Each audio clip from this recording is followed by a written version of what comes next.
जे स्वच्छ बा, ईमानदार बा, जनता के खातिर आवाज उठा रहा बा, वैसन ही जनप्रतिनिधि के रुआ चयन करी। पत्रकारिता छोड़ के ई राजनीति में जाए के मेन कारण का कुछ बेटर कर सकल जाता कह के वो हिसाब से हमने के फेटा गांव पालिका में अपने भी घूम रहल बानी, जा रहल बानी, स्कूल में देख रहल बानी, अस्पताल में देख रहल बानी, तो उ कौन कौन ऐसा काम अपने ओकरा के उजागर कर रहल चर्चा करी। मीडिया जे बोलत ताटे ओकरा पर भी मेयर साहब चाहे अन्य अन्य पदाधिकारी लोग मीडिया के ऊपर भी कार्रवाई। बड़का दल से आई हमने के मेयर साहब बड़ा अपने के नेता लोग के पहचान करी, व्यापारी लोग के पहचान करी, तब ओकरा पर जनता कोनो फोन करी, कोनो बुलाई, ओकरा जगह पर तो अपने जानी ओकर काम करे नहीं। जी हमनी के मीडिया के माध्यम से अपन नंबर सार्वजनिक करे, सुख दुख में सहभागिता जोन अगर हम ना होके सकम तो हम नेता के लायक भी ना रहम। हमरा जहाँ तक लागत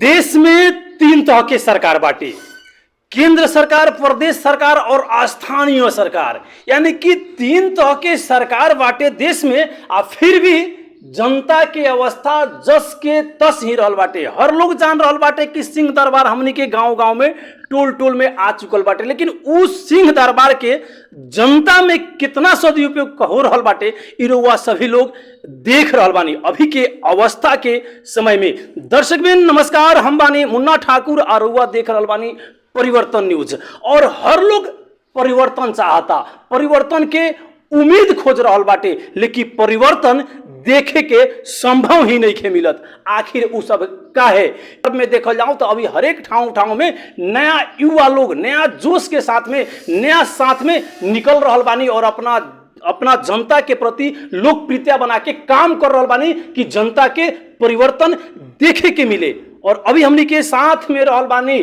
फेटा गांव पालिका के अध्यक्ष के उम्मीदवार, भाभी मेयर के प्रत्याशी हमनी के साथ में बानी कि मीडिया के लाइन में, पत्रकारिता के लाइन में एगो अलग ही इतिहास कायम कैल हमनी के साथ में युवा रहल बानी, जौन आज जनमत पार्टी के केंद्रीय सदस्य के रूप में काम कर रहल बानी और फेटा गांव पालिका के अध्यक्ष के प्रत्याशी रहल बानी उमेश दुबे सर। वहां से हमनी के विशेष रूप से बातचीत कर जाए। स्वागत बा सर।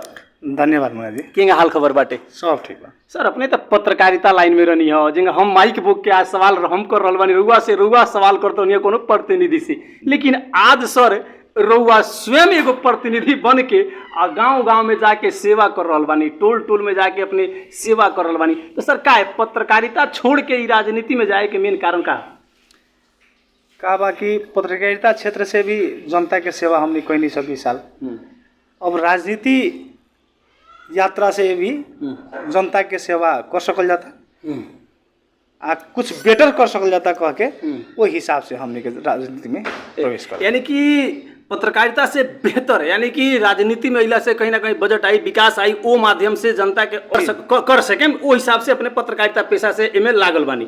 लेकिन ये पेशा में लागल बानी, आ गइल बानी, तो जनता जिन और नेता लोग के देखता दृष्टि जौन बना के, वो तो दृष्टि से अपने लोग के देखी नहीं। सही प्रश्न कहनी मुन्ना जी। एमे काथी बा कि उमेश दुबे पत्रकारिता क्षेत्र में लगलन, पत्रकारिता क्षेत्र में कितना योगदान कैलन, कामना हिसाब से आगाड़ी बढ़लन, कहीं भ्रष्टाचारी ना, लूटतंत्र ना, हाँ कि ना। अब वो हिसाब से, लेकिन हमनी के अपन स्थानीय के हक में अब लोग कहला कि बोल नेपाल सुधारम, देश सुधारम, मुल्क सुधारम, लेकिन जब हमनी के अपना जगह से हमनी अपने ना सुधरेम तो हमनी के का मुल्क सुधारम, का देश सुधारम। अब वो अभियान चलावे के लिए हमनी के भइल कि न अब स्थानीय स्तर से ही आगाड़ी बढ़े के पड़ल, स्थानीय स्तर में कुछ जागरूकता फैलावे के पड़ल, स्थानीय स्तर के युवा लोग के एकजुट होके भ्रष्टाचारी लोग के खिलाफ एक कदम मिला मिला के आगाड़ी बढ़े के पड़ल। वो हिसाब से हमनी के वो अभियान चलावत हमनी के अभी आगाड़ी बढ़ रहल बनी सब। अपने के आए वाला दिन में भी हमनी के स्थानीय युवा लोग के एगो देन रही कि फेटा गाँव पालिका भ्रष्टाचार मुक्त एगो हमनी के पालिका के रूप में रूपांतरण कर सकल जाता कह के वो हमार विश्वास। 12 जिला के तो फेटा गांव पालिका के तो सोशल मीडिया पर हरदम ट्रेंडिंग कर रहल बानी, हरदम अपने के चल रहल बानी, जनता के बीच में जा रहल बानी। जनता की डिमांड, जनता के मानसिकता का रहल बा अभी के समय में सर? अभी के जौन समय में रोजगारी जौन बा मुन्ना जी, सबसे बड़का हमनी के रोजगारी जौन बा एगो बहुत बड़का ही एगो चैलेंजिंग विषय बा हमनी के मुल्क खातिर, हमनी के देश खातिर। अपने के रोजगारी के अभाव, शिक्षा के अभाव, जौन हमनी के बा शिक्षा के अभाव में अभी शिक्षा के अभावे के कारण से अभी पूरा भ्रष्टाचारी लोग अपन रसगज बनैले बा लोग। शायद शिक्षा रहित, शिक्षा सब आदमी में शिक्षा के ज्ञान रहित तो शायद भ्रष्टाचार लोग के भ्रष्टाचार करे में, भ्रष्टाचारी लोग के भ्रष्टाचार करे में तक सोचे के पड़े। लेकिन आज भी देखल जाओ अपने के फेटा गांव पालिका के अध्यक्ष बना रुस्तम अंसारी, उनकर भी कहीं ना कहीं कि 3 साल के कार्यकाल बीत रहल बाटे। आ फेटा गांव पालिका में अपने भी घूम रहल बानी, जा रहल बानी, स्कूल में देख रहल बानी, अस्पताल में देख रहल बानी, तो उ कौन कौन ऐसा काम रहल बाटे जौन करे नइखन सकल 3 साल में जो अपने ओकरा के उजागर कर रहल बानी?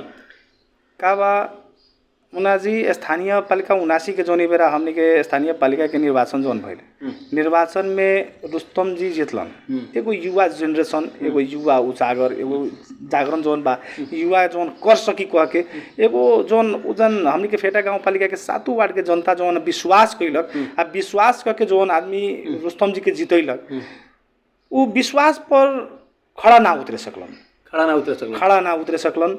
अब वो कारण से हमनी के में अभियान में लागे के पड़ल कि जब केहू कर ही ना सकी, मनी अट्रैक्ट मनी हमनी पढ़ले रहनी सा, हमनी के बच्चा क्लास में हमनी के पढ़ले मनी अट्रैक्ट मनी, पैसा ले तान्छ। तो ए जनमा कथी हो गइल बा, व्यापार जे कर रहल बा उ राजनीति के भी व्यापारे ऐसा समझता, पैसा लगाई पैसा कमाई, राजनीति करके पैसा लगा के और जनता के वोट किन के मत किन के सत्ता पर बैठी और पैसा कमाए खातिर राजनीति कर रहल बा। वो हिसाब से ये लोग राजनीति कर रहल बा।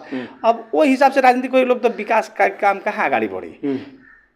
यानी कि अपने के विजन में बाटे कि अगर आवे वाला दिन में अगर उमेश जी अगर वहाँ के पद अधिकारी बन गइलन, जनता वहाँ के सपोर्ट कर दिलन, तो का जोन सिस्टम से जो कहतनी इस सिस्टम से निकाल सकतनी वहाँ के जनता के शिक्षा, स्वास्थ्य, कृषि में निकाल सकतनी। अवश्य निकले।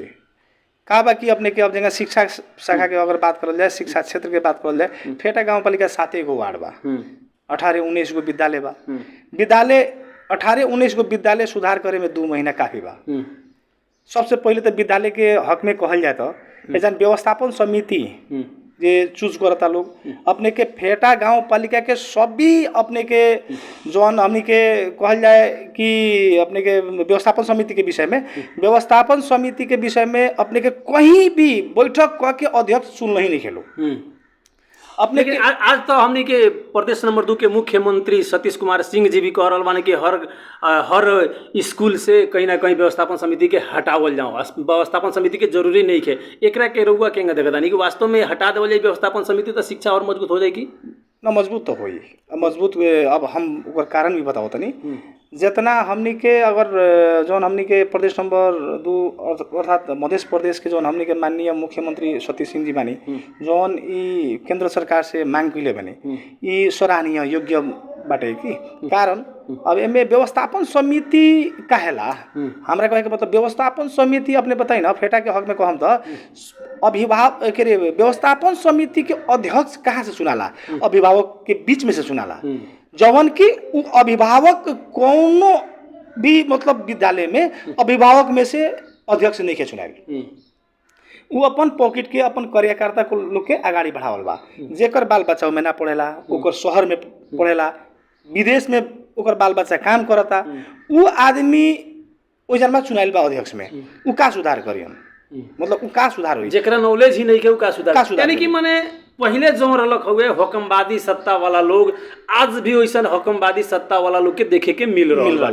आज जब हटी तब जाके परिवर्तन हुई। लेकिन अपने के परिवर्तन अपने के फेटा गांव पालिका में अब किया देखे के मिली? वहाँ के जनता के मुंड कहता कि हाँ अब क्या परिवर्तन हुई कह के? अब फेटा गांव पालिका के 7 वार्ड के जनता ही अब किरदाओ बताइए, अब किरदाओ 2084 के निर्वाचन में कैसे कि मूल्यांकन कहीं ना कहीं जनता कर रहा बा कि कथी कैलक अभी तक ले चुनाव जीत के जनता खातिर, जनता के हक के खातिर कथी कैलक। अभी तो ऐसा एगो ट्रेनिंग चलता कि निर्वाचित आदमी अपने जनता के ऊपर मुद्दा दिवा के भीतर करवावे के, अपन मतलब पद पावर के दुरुपयोग करे के काम चल रहा बा मुन्ना जी। एमे जस्ट कालो के हम बात कहम कि एमे व्यवस्थापन समिति के विषय में एक आदमी आवाज उठेलक तो वो आदमी के थुनवावे के प्रयास भेल, अभद्र व्यवहार चलावे के प्रयास भेल। ई भी सुनल जाला कि अपने के पालिका में जाके जे मीडिया चर्चा पर चर्चा करी, मीडिया जे बोलत आटे ओकरा पर भी मेयर साहब चाहे अन्य अन्य पदाधिकारी लोग मीडिया के ऊपर भी कार्रवाई करी कह के ऐसा सुने में आइल। वास्तव में सच्चाई है का?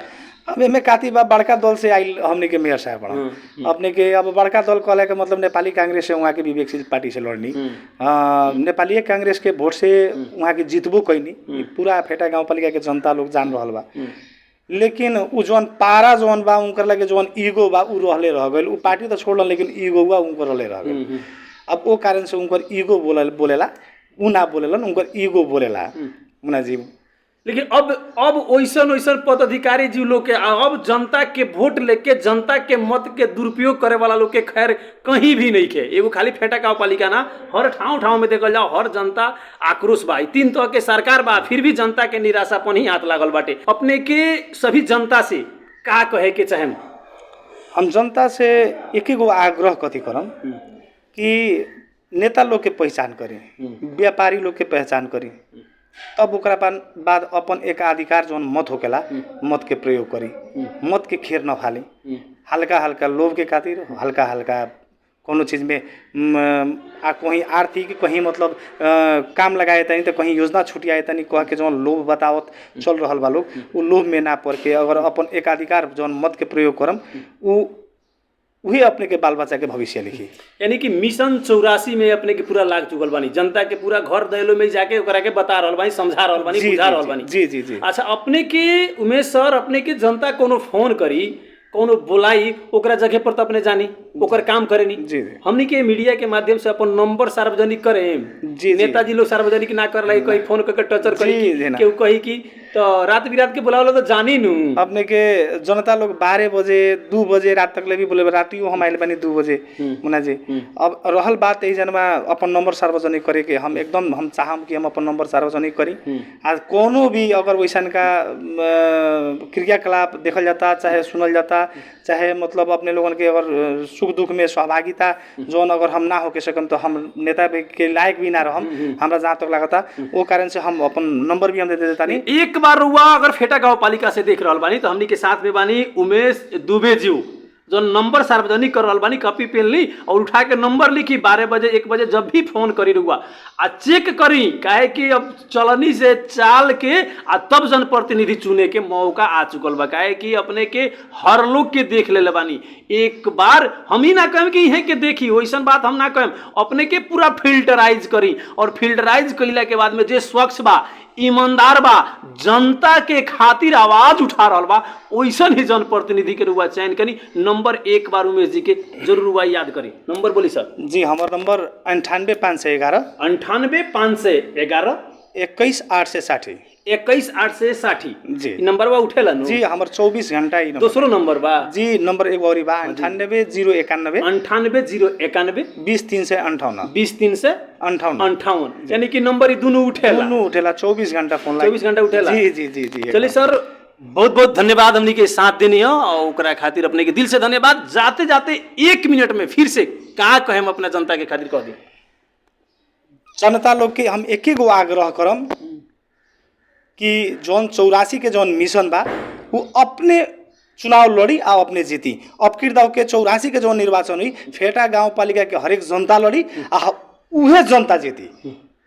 वो कारण से ई अभियान में सफल पार देवे के खातिर हम उमेश दुबे ओर से एकदम नमन करे के चाहम आग्रह करे के चाहम कि निमन नेता चुनी अपने के व्यापारी लोग के मत चुनी। चलिए बहुत बहुत धन्यवाद बा। आवे वाला दिन में फिर से अपने के हम कोनो टाइम मांगे तो हमरा के अंतर्वार्ता देवला समय देम एकदम एकदम एकदम। चलिए बहुत बहुत धन्यवाद। यहाँ के हमनी के साथ में बानी उमेश दुबे सर बहुत ढेर सारा बात कहनी है नंबर भी देनी है आ यहाँ के ई भी बात कर रहल बानी कि अब किया ईमानदार नेता चुनी चयन करी रउआ भी नंबर लेनी है रउआ भी फोन करी और यहाँ के समस्या का रहल बाटे रउर एक बार फोन करके जरूर पूछी कि हाँ यहाँ के रउआ लायक बानी आ कि नहीं खी बानी यानी कि फिल्टराइज करी काहे कि जनता रउआ जनार्दन ही और रउआ एक एक वोट के महत्व रहल बाटे और एक एक वोट उहे देले बानी जौन वोट लेके आज अपने के अगाड़ी या पछाड़ी दौड़ रहल बानी वैसा ना सही नेतृत्वकर्ता के चयन करी। जब तक के खातिर हमनी के कैमरा पर्सन श्रीनिवाजी के साथ में हम मुन्ना ठाकुर अभी के खातिर छुटे टाइम हस्तो नमस्कार।